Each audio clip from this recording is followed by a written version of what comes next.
En so die beginsel wat ons daaruit kan neem is dat soos wat 'n geweer en die internet 'n toerustingmiddel is of 'n deel van toerusting is van ons alledaagse lewe, kan dit vir reg of vir regte dinge of in goeie dinge gebruik word, of dit kan sleg aangewend word natuurlik. En so moet ons ook kyk na kunsmatige intelligensie en kyk wat is goed daarvan en wat is sleg daarvan. En uiteindelik moet ons die slegte verwerp en die goeie moet ons daarna kyk en kan sien dat dit goed is om te gebruik, veral dan ook met die moontlikheid om die evangelie van die Here ook so te versprei beleef dit.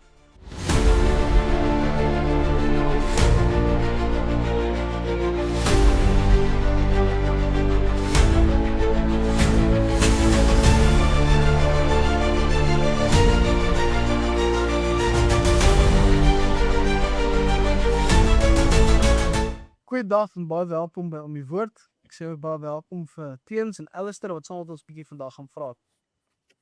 Dankie Skalk. Dankie. Wat was hier? Ja, so vandag onder die lens kyk ons bietjie na KI en kunsmatige inseminasie, so sommiges dalk mag dink wat in die landbousektor is nie, maar eerder kunsmatige intelligensie of AI soos ons dit verstaan in die algemene praat, soos ons maar praat in Engels doen op tye. Maar kunsmatige intelligensie is iets wat bietjie die aandag trek ons moderne samelewing. En so moet ons nou ook as gelowiges kyk na wat val die Bybel nou eintlik sê van kunsmatige intelligensie. Wat sê die Here oor kunsmatige intelligensie? Gaan nou nie die woorde presies so vind direk in ons Bybel wat sê nee, die gebruik van kunsmatige intelligensie is reg nie of verkeerd nie. Maar ek wil vir ons graag uit 1 Tessalonisense 5 vers 21 lees, maar dit sal in die teksgedeelte hier voor my oopmaak, gewoonlik sal ek my skerms gebruik want die krag is hier so af. Maar 1 Tessalonisense 5, ek het gou vir ons oopmaak, dan kan ons saam gesels en bietjie praat. Maar die teks sê vir ons, vir my, teks sê vir ons in Tessalonisense 5 vers 21, te proef alle dinge en behou die goeie. En so die beginsel wat ons daaruit kan neem is dat soos wat 'n geweer en die internet 'n toerustingmiddel is of 'n deel van toerusting is van ons alledaagse lewe, kan dit vir reg of vir regte dinge of in goeie dinge gebruik word, of dit kan sleg aangewend word natuurlik. En so moet ons ook kyk na kunsmatige intelligensie en kyk wat is goed daarvan en wat is sleg daarvan. En uiteindelik moet ons die slegte verwerp en die goeie moet ons daarna kyk en dan sien dat dit goed is om te gebruik, veral dan ook met die moontlikheid om die evangelie van die Here ook so te versprei beleef dit. Maar ons oor ander tekste deeltes wat ons natuurlik kan gaan kyk. De Genesis 1 vers 27 is ook 'n voorbeeld en ek sal dit ook vir ons lees. Genesis 1 vers 27 sê vir ons, dat is ook by Genesis 6. Genesis 1 vers 27 sê vir ons, en God het die mense skape na sy beeld, na die beeld van God het hy hom geskape, man en vrou het hy hulle geskape. En so, daar is hier ook hierdie vraag wat ons as gelowiges ook soms kry, veral met ongelowiges en die meer wetenskaplike mense in die wêreld wat wonder of KI moontlik 'n vorm van lewe is. En so sien ons uiteindelik die outeur van lewe is die Here. Dat net omdat iets kan inligting kan herroep en inligting produseer, beteken nie noodwendig dat daar lewe daarin teenwoordig is. En so moet ons dit ook onthou in aangaande daardie die gesprek wat ook moontlik kan ontstaan by die gelowige. Maar net dit dan Ekskuus net inval. Ek dink dit is belangrik wat mense sê, nee, ek dink enige idee wat 'n mens dalk het dat dit 'n bepaalde lewe weerspieël, gaan uiteindelik totaal sondig wees, nee. Wil jy dink probeer jou mislei om te laat dink dat hy 'n persoon is, die dat hy vriendelik is of jammer sê of wat ook al hy daar doen. Dit gaan boos wees want die ontstaan lê by die mens, nee, die mens wat ding skryf en programmeer en manipuleer en so ek net by net. Daai baie mooi dat die Here nee, die lewe lê by die Here en wat ook al hierdie ding is en hoe jy dit nou wil beskryf, is dit gebind aan die sondige mens. Ja. Ja, so dan kan ons eintlik mooi inlei na die nadele van KI toe lê, want mense het hierdie program voor hulle en tot 'n mate voel baie mense dat hulle met hierdie program eintlik kan praat asof dit 'n persoon is. Soveel so dat daar eintlik 'n hele ontaarding word van 'n program wat beskou word as 'n mens. Maar ek sal graag vir Keens vra, of skielik Alistair vra om vir ons 'n bietjie te vertel van die negatiewe van KI. Ja, ek wonder partykeer of van die ouer lidmate wat dalk nou hierdie opname gaan kyk of gaan luister, of hulle nie presies dalk dieselfde goed gehoor het 30 jaar terug toe die internet begin het nie.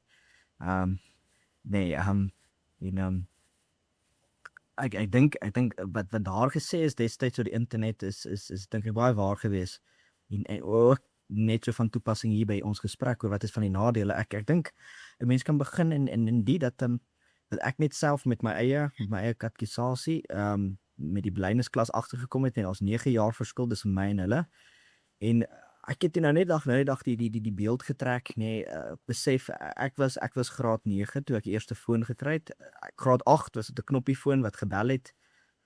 Graad 9 het ek toe 'n goedkoop 'n foon gekry met WhatsApp op. As mens dink iemand 9 jaar jonger as ek wat toe 2015 op daardie punt was, nee, was op 7 al blootgestel waarskynlik aan dieselfde tipe foon wat ek toe nou vir my verjaarsdag gekry het. En mens sien in mense eie katekisasies, mense praat met die seuns en dogters, hoe dit daar's 'n gebrek, nee, daar is hulle lees nie. Daar's net seker algemene kennis wat ontbreek, daar is sekere logiese lyne en denke wat ontbreek en nou sit 'n mens baie langer in 'n besoek om iets te vestig en hoekom ek dit nou alles noem is dit is net met die blootstelling tot tegnologie. Nee, en nou word die tegnologie bevorder en dit gaan net al hoe meer vooruit kan 'n mens sê. En die mens gaan agteruit. Die mens veral nou met hierdie kunsmatige intelligensie maak dit mense lui. Dit is 'n groot gevaar. Dit maak mense lui en dit is so dat baie mense gebruik dit soos amper 'n effektiewe Google, nee, maar dit is 'n effektiewe Google. As wat jy nou iets Google en jy moet nou 3 of 4 webtuistes raadpleeg om te kyk by wat sien jy nou uiteindelik jou antwoord te kry, is die ding so dat jy amper dadelik uitkom by 'n antwoord. Hy gee vir jou dadelik 'n antwoord.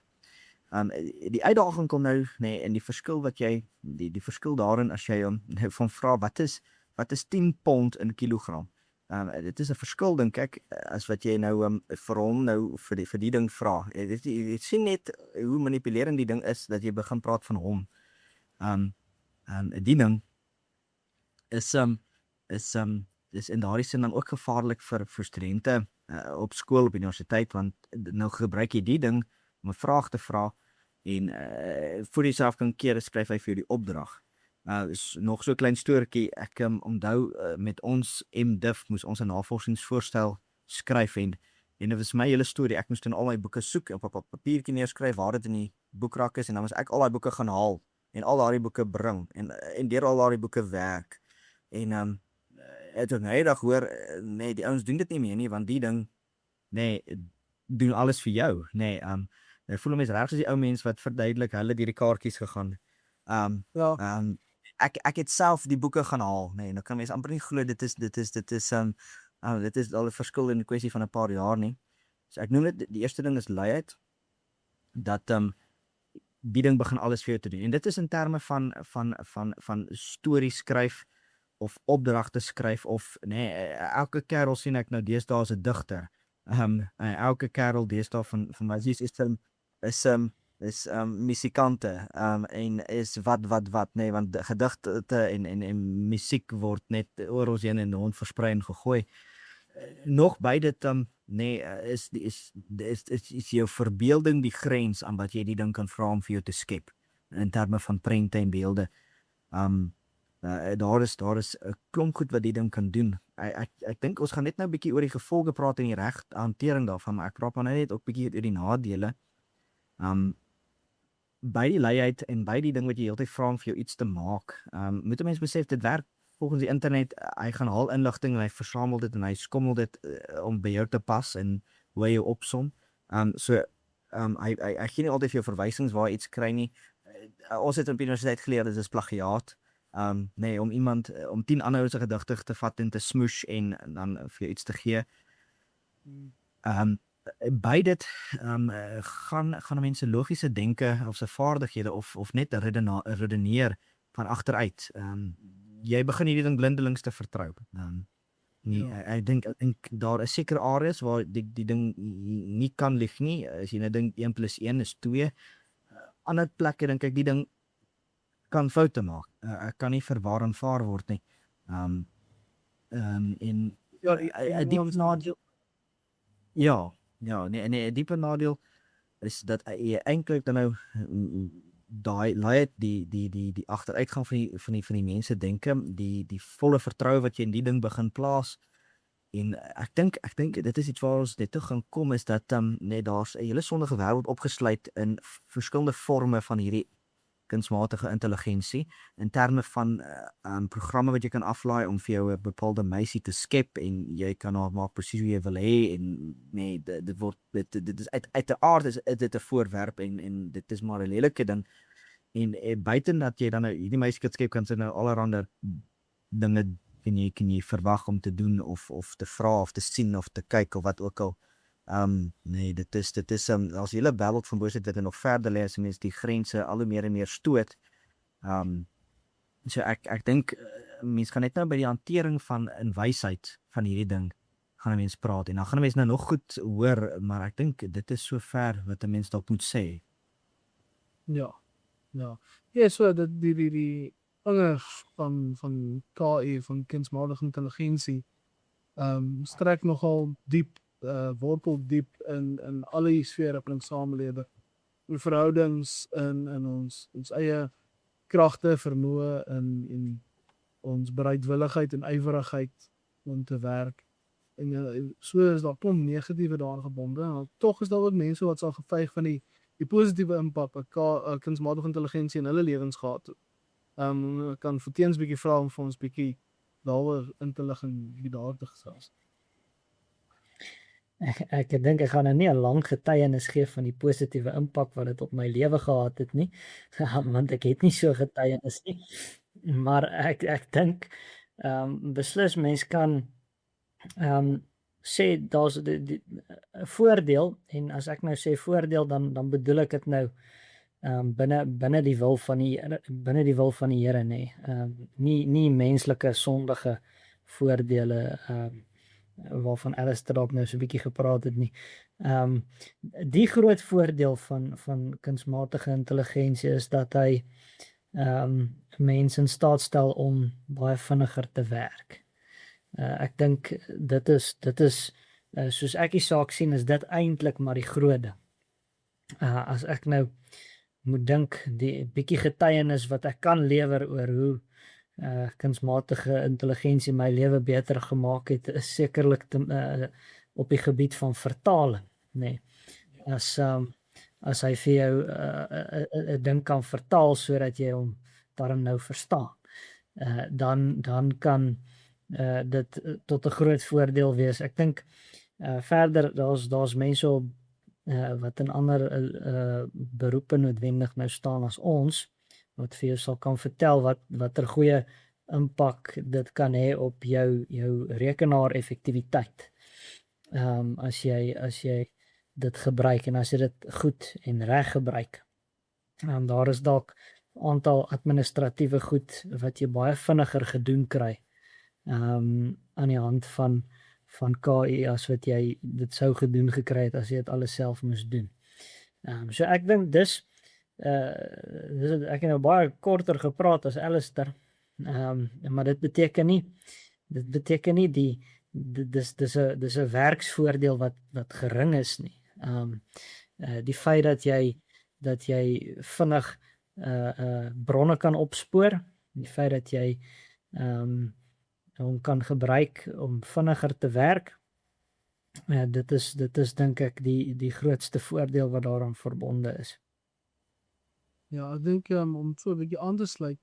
We praat van vertaling. Ek het hier in die gemeente het 'n gelidmaat op die Ouderlinges en hy bly in Genesa en daar's toe 'n preek wat hom baie getref het en hy sê toe maar hy wil graag dit met die mense in sy omgewing doen.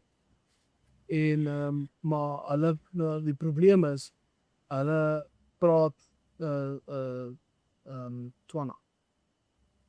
Hoe sê ek vir my oom, joh, ek is nie van Tswana nie, ek sal nie kan vertaal nie, maar as oom weet, as oom van iemand weet wat Afrikaans en Tswana kan praat, dan kan ek hom vertaal met Gemini en dan albei preke gee en dan kan hy net seker maak of daar nie probleem of foute is. Toe sê hy nee, dan werk jy donder. Dit is perfek so. En so raak jy uiteindelik sfere van mense wat jy eintlik in die verlede nooit sou kon nie. Ek kan nie Tswana praat in my lewe dit. Ek ken Dumelang, dis dit. En so raak jy eintlik 'n hele nuwe sfeer van mense as jy dit so op kan gebruik wat jy tevore nooit sou kon.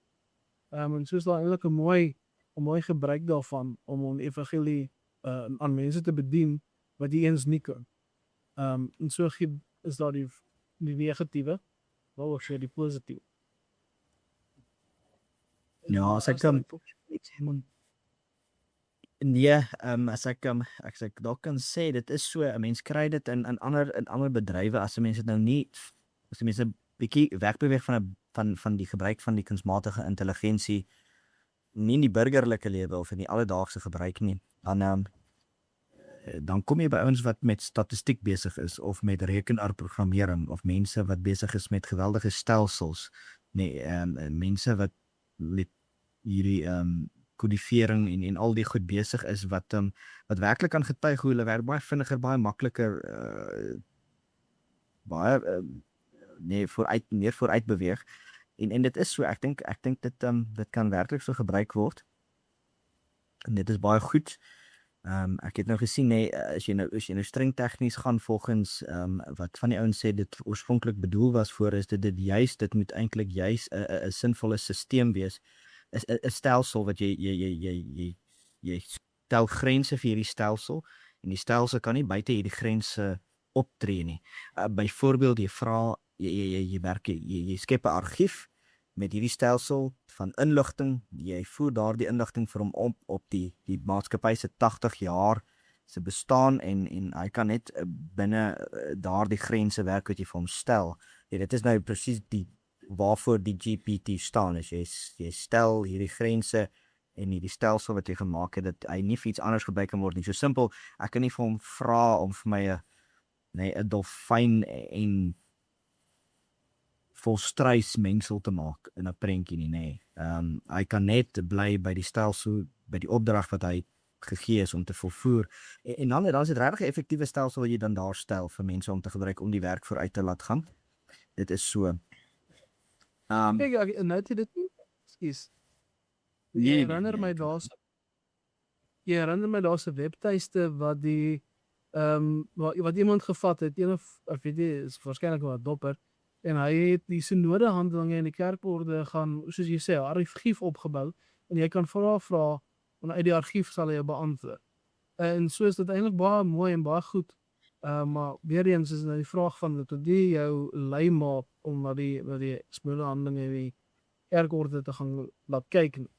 Maar indien dat nodig is vir iemand wat nie so ingegrawe is om na dit te kyk, dan is dit wel beskikbaar wat kan verstaan. Nou kyk, hierdie stelsels is baie keer nie die opdrag hier om die inligting te onttrek, nee, soos wat jy 'n soektog het in 'n dokument om vir jou die woorde te onttrek wat oral in 'n dokument verskyn, is dit die stelsel se werk om die inligting te onttrek. Sodra die ding nou dink hy kan 'n bepaalde argument voer of 'n gevolgtrekking maak, dink ek is dit nou weer 'n kwessie, maar net gou oor die verder voordele. Dit is so jy het met vertaalwerk jy daai een groot voordeel die spoed waarteen 'n mens kan werk, né? En ek dink ook die feit dat baie keer in die vooruitgang van die tegnologie is dit wanneer jy kom by iemand wat 'n soektog moet doen wat nou klaarblyklik navorsing doen, En dalk net die eerste twee webtuistes net altyd gevat het en dan tot 'n verkeerde gevolgtrekking gekom het, is dat die ding seker dalk bietjie meer jy verstaan, hy het 'n breër spektrum as net die eerste twee webtuistes wat jy op die internet sou kry met dieselfde navraag. En dit moet 'n mens tog sê, dit speel 'n rol. En mense wat dit gebruik, ek dink 'n voordelige rol. Ja. Nou. Ja, so ons sien eintlik baie mooi die voordele en nadele van beide. En so kan mens eintlik nou baie in diepte bespreek hê en ingrawing hê oor wat is die etiese gebruik van kunsmatige intelligensie. Jy moet 'n Christen kunsmatige intelligensie gebruik. En veel wil ek weer 'n bietjie meer hoor indien jy iets bietjie op wil ingrawe. Hoe kan 'n Christen dan kunsmatige intelligensie gebruik indien hy dit wel kan gebruik in die eerste plek of moet gebruik in die eerste plek? Ja. Graag. Ja, ek wil ook net sê vir ek het in hierdie geval ja, dit is iets wat dit is nie iets wat jy oneerlik moet maak nie. Ons sit hier so met 'n meisie in graad 10 en haar kerel nee, skryf vir haar oorvloedige hoeveelheid gedigte. Sy word oorspoel met die goed en ek voel toe nog 'n bietjie sleg. Ek het toe nou gevra, is dit nie AI nie en die ouetjie het lyk my nou gelieg oor sy gedigte en dit kom toe uit dit is toe nou AI en daar's toe nou ek weet nie presies nie, maar daar's toe nou wrywing. Ek dink nee, dit eties moet jy sê wanneer jy dit gebruik. Moenie jouself voormaak om 'n Tertius of 'n nee of 'n nee, wat is die sangers of 'n nee, 'n musikant van vermaak te wees. Ja, nee, wat net nog nie ontdek is deur die hoofstroom media nie, nee. Moenie jouself so afmaak. Nie sê wanneer jy dit gebruik. Nou goed, dit gaan minder romanties wees as jy sê ek het vir die ding gevra om net 'n gedig te skryf vir jou naam. Dit is eintlik glad niks my idee nie. Maar hier is dit. Sy kon dit net sowel self gedoen het. So dit ja, ek sou net sê moenie lieg daaroor nie. Wat is interessant, ekskuus steeds. Ja, ek dink die groot ding by die gebruik van so 'n instrument is 'n mens moet oor hom heers in die eerste plek, nê. Wat beteken jy moet vir hom 'n plek hê en jy moet hom in daai plek hou. Dit is maar so dink ek op ander vlakke ook, nê. As mense nou oor die algemeen sommer net dink aan 'n skerm, nê, aan series of flieks of sulke goed. Dis nie slegte goed op sigself nie. Maar as jy nie daaroor heers, soos wat jy geskape is om te doen nie, dan gaan dit jou dan gaan dit lei tot 'n onetiese gebruik daarvan. So en omdat kunsmatige intelligensie 'n verskriklike kragtige instrument is, moet daar met 'n baie harder hand dink ek oor hom geheers word. En moet daar baie meer bewuslik met hom gewerk word. Selfs met die internet self, nee, ek dink ons vind deesdae eers uit hoe nadelig 'n klomp van die goeters rondom die gebruik met die internet regtig vir ons is, maar dieselfde met dit ook. En dan net 'n ander ding, Alistair het net nou so vinnig genoem van die feit dat jy nou vir jou sien nou maar 'n virtuele meisie of kerel kan kry. Ek wil nie regtig daarop ingaan nie, dit is verkeerd. 'n Mens moenie dit doen nie. Dit is werklik 'n dis 'n baie dit is eintlik dink ek werklik 'n bose uitvinding, nê. Dat daar op 'n bepaalde swakheid of 'n tekortkoming in jou gefokus word en dat dit uitgebuit word. Om 'n tipe intimiteit wat nie werklik is nie, om jou daarmee te probeer versadig. So ja, net 'n opmerking daaroor. Ja, nou. Nee, dis ons 'n bietjie teruggegaan na wat Alistair gepraat het oor die gedigte. Dis eintlik heel interessant. Mens kom agter, ek het 'n gedigte een keer geskryf gedoen, dog sê dit is kunsmatige intelligensie. En so maak dit jou eintlik verdag oor die intensies van die produkte op iemand lewe. So daar's eintlik 'n bietjie van 'n hedendaagse wrywing wat anders is as in die verlede waar ons eintlik mense se woord aanvaar vir waarheid.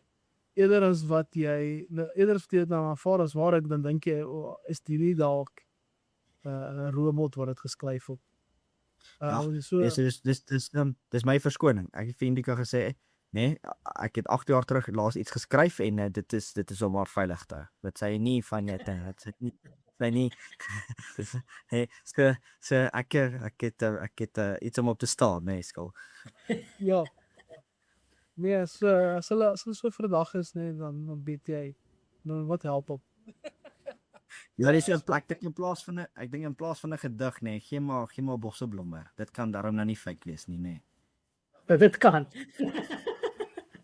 Ek weet. Die een duur lewenslank, die ander een gaan dood in 'n week se tyd. Maar Ja, ek dink wat 'n belangrike ding ook is skaak net 'n laaste ding, dit gaan ook oor bepaalde gawes. Ek dink 'n mens moet tog nie hierdie ding sien in dit is nou so nee, jy het hordes taalversorgers en vertalers wat deur hierdie tegnologie daaronder gaan lê. Ja, mens dink party vertalers se hoofinkomste is om die meestersgrade of doktorale grade te vertaal vir studente. En die ding se vooruitgang verdring daardie gawe wat aangewend word. Dis mens dink die skep van kunswerke word verdring en iets wat eg menslik is. Iemand wat afhanklik is van daardie inkomste of iemand wat selfs musiek maak, nee, die ding het die vermoë, nee, wat net selfs klomp plaaslike kunstenaars oortref. Nee, want hy het toegang tot die wêreld se klanke, geluide en tegnologie. Daai kunstenaars sit eenvoudig met die foon, se mikrofoon en die gitaar. En dit is dink ek tog iets wat mense in ag moet neem. Om nie die ding in die plek van die mens neer te sit nie. En dat iemand ook nie jy het nou kerels wat oral gedigte skryf, maar jy het dalk ook kunstenaars wat nou ook al hoe meer oneties raak en nie dat hulle nou 'n massa hoeveelheid goed deur hierdie ding skep en dit verkoop as hulle eie. Ek sien op jy kry dit op Facebook, nee, en jy kry nou video's en raad en opleiding oor hoe jy elke dag vir Amazon 'n boek kan skryf. Nee. En dan kan jy nou verkoop, nee, en dit is dink ek bietjie erg. Nee, so dit mens tog steeds onthou om in die gawes wat die Here vir jou gegee het, jy moet die Here ten volle dien, met jou hele verstand daarbey. En die gawes wat hy gegee het en daai gawes gebruik en nie op hierdie onetiese manier wins maak of ja, ek dink dit is maar belangrik. Ek dink op daardie noot is dit nogal belangrik vir mense om te onthou. Kunsmatige intelligensie kan nie kreatief wees. Dis 'n punt waar sy kreatiwiteit stop. Want hy kan net inligting wat hy kan bekom gebruik om te skep. En so die mens se kreatiwiteit bly steeds behou. Dat die kunstenaar se kreatiwiteit is nog steeds daar waarop hy kan staat maak. Die kunstenaar wat musiek maak is nog steeds sy kreatiwiteit is steeds daar waarop hy kan staat maak. So daar is effens 'n troos, maar nog steeds ons moet nie hulle wat ek sê vervang met 'n robot. Ja. Eintlik doop is van hulle bestaan, let's Maar ek wil hoor as daar enige laagste opmerking van die hele kant af. Ons sê ons baie dankie vir julle en ook baie dankie vir die luisteraars wat saam met ons geluister het en dan sien ons julle volgende keer. Totsiens. Okay, totsiens.